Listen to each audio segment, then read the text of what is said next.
गजाय मारून मग दिलू आम्ही असं ऑर्डर पावडत असं जागी होत नाही ग ताई काय बी लागले आहे सोडा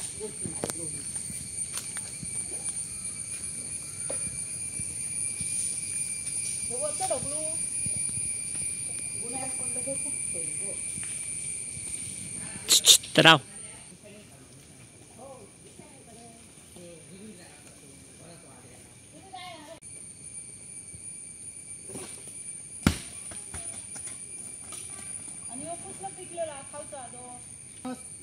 जाताना घेऊन जातो मोठं नको घे बात करतो मोठं घ्यायला लागतं काय लागतं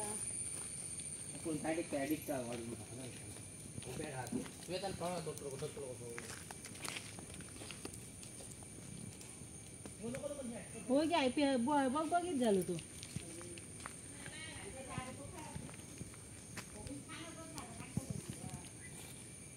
बुक केली की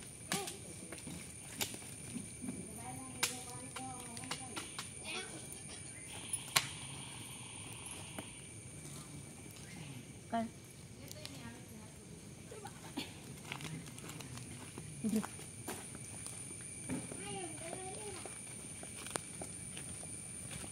तरी चाला होते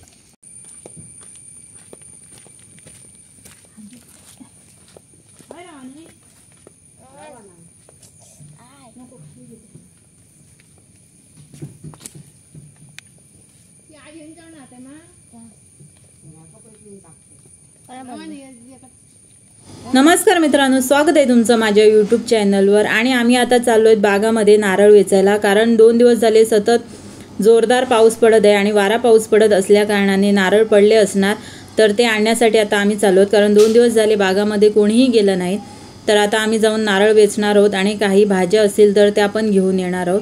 तर तुम्ही व्हिडिओ पूर्ण पहा आणि व्हिडिओ आवडला असेल तर लाईक, शेअर आणि सबस्क्राईब करायला मात्र विसरू नका।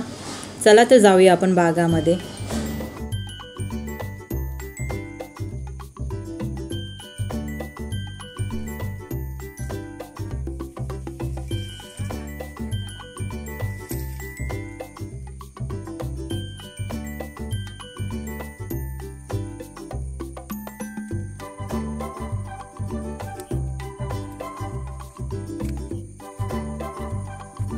तर इथे एक आडसार पडलेलं आहे हे बघा, आणि चांगलं आहे। केळी आली असणार आणि त्यांच्या हातातून निसटलं असेल आणि ते पडलं असेल। केळी तर नेहमी त्रास देतात, येऊन खाऊन जातात, सगळं नुकसानच करतात। आणि आता ते मी नेऊन वर ठेवून येते। आणि इकडे कालच्या वाऱ्या पावसामुळे केळी पण चांगल्या लागलेल्या पडल्यात हे बघा, आणि घड पण आलेले त्यांना, आणि केळी पण काही एवढी जून पण नाही झाली आहे। तिकडे तर तो केवढा तरी मोठा घड पडला आहे। तर त्या केळीचा आता आपण बोंड काढूया आणि भाजीला तरी मिळेल, बाकी काय केळ तोडून आता नेऊन फेकावी लागणार। तर हा बघा एकदम छोटा घड आहे याला, आणि केळी जून पण नाही झाली, जी नेऊन आपण पिकवून खाऊ पण शकतो। तर आणि इकडे तर ही जी केळ आहे ह्याला तर केवढा घड आला आहे हे पहा, आणि त्याची तरी थोडीशी आहेत पण ती पण काही पिकणार नाही, तर काही फायदा नाही। हे बघा, हे असं पावसामुळे असं नुकसान होऊन जातं। हे बघा, पाऊस पडला आणि पुरी केळ पडून गेली आणि एवढा मोठा चांगला घड खराब झाला। आता हा काय पिकणार नाही। काय काय पडलो हा तो येतो बघ,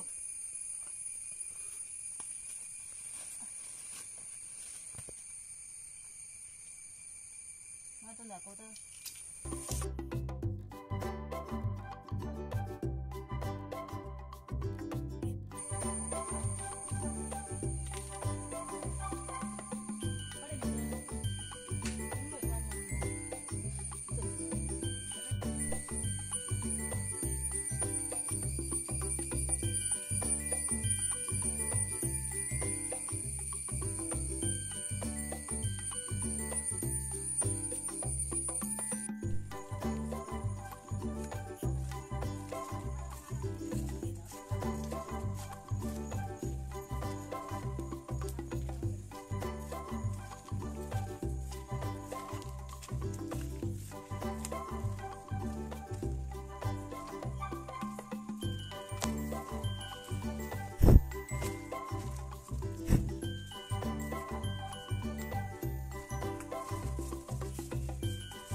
तर मी हे असे नारळ बांधत आहे ते बघून तुम्हाला काही आठवलं का?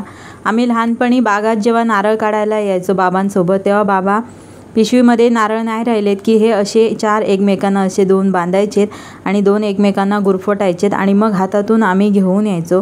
किंवा जी आडसरं काढलेली असायची खाण्यासाठी आम्हाला घेऊन यायचे, तेव्हा ते हे असे घेऊन यायचे.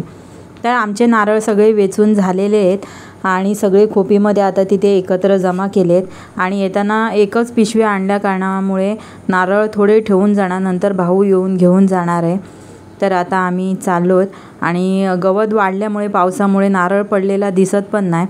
तर नारळ हा बघा हा असा असतो आणि तो पेंडीतून पडतो. जेव्हा पाऊस लागतो भरपूर तेव्हा त्या पेंडीमध्ये पाणी जातं आणि त्यावरती जे आपलं फूल कसं असतं तर त्या फुलातून तो सुकलेला असल्या कारणामुळे तो पडतो. तर आता झालेलं आहे सगळं. आता फक्त आहे ती लिंब काढायची आहेत. भाजी म्हणशाल तर वांगी आहे ती थोडीशी भेटली ती काढली आहेत. अळू नाही आहे, अळू कोणी नेलं चोरून समजलंच नाही, सगळं कापलेलं आहे. तर ही बघा ही लिंबून आहे, तर लिंब पिकली आहेत तर ती मी आता काढणार आहे. आणि हे कलम लावलेलं नव्हतं आम्ही कलम आणलेलं, तर भावाने त्या कलमावर स्वतः दुसरं कलम बांधला आणि ते लावलं आहे. आणि ते बघा आता हे कसं लागतं आहे. आणि मेलं बरोबर पावसाच्या बरोबर टाईमला लागतं ते. जेव्हा मेमध्ये गरज आपल्याला असते तेव्हा तर ती कोवळी असतात आणि पाऊस लागला की मग ही अशी पिकायला लागतात. हे बघा.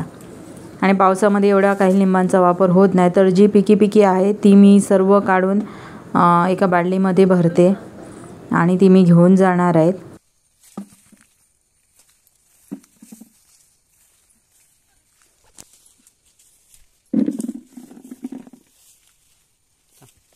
पाय हळू घाल बघू.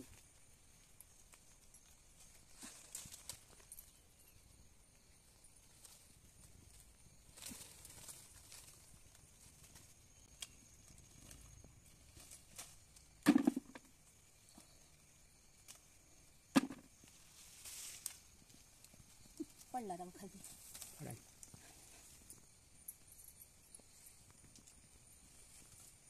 बस ना.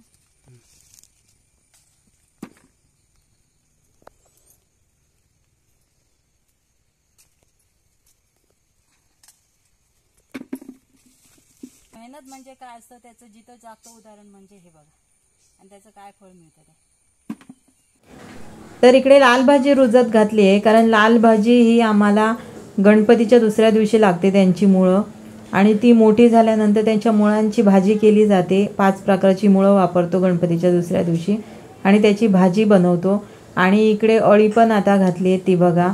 आणि आता आम्ही नारळ भरायला चालू केलेत आणि इथे टाकीमध्ये आहेत थोडे नारळ, ते पण घेतोय. कारण कधी कधी 1-2 नारळ भेटतात ते टाकीमध्ये टाकतो तिथे आणि जातो.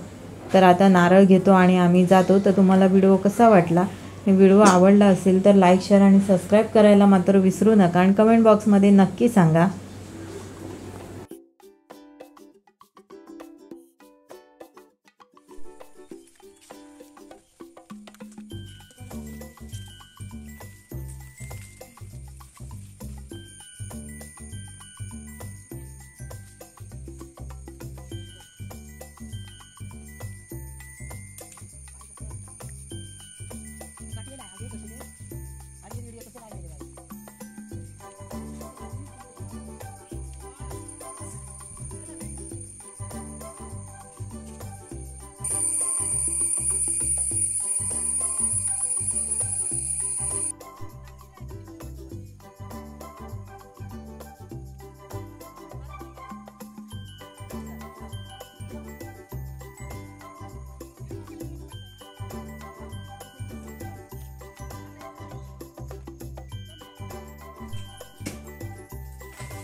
दाखवू नको नारळ